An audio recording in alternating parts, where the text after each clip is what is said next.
Bismillahirrahmanirrahim.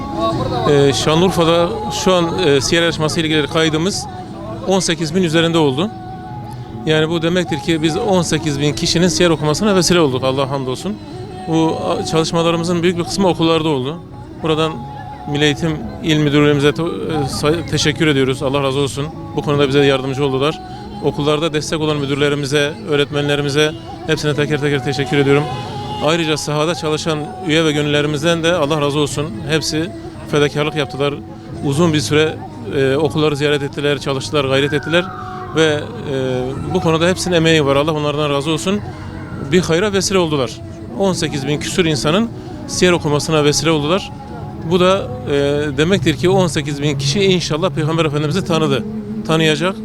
Ona göre hayatını şekillendirecek, ona göre onu Peygamber Efendimiz'e rol model alacak ve bundan inşallah istifade edecek. Şanlıurfa'nın bütün ilçelerinde 13 ilçemiz var.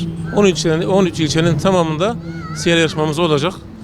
149 okulda tam 149 okulda yarışmamız düzenlenecek.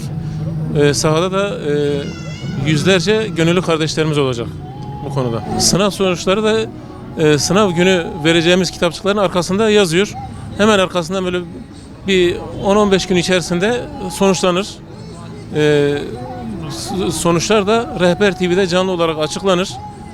Aynı dereceyi alan kişiler arasında kura çekilir ve bu da canlı olarak yayınlanır. Hiçbir şekilde şaibeye müsaade verilmeyecek bir şekilde ödüller bu şekilde açıklanır. Sınava gireceklere şunu söyleyelim başta.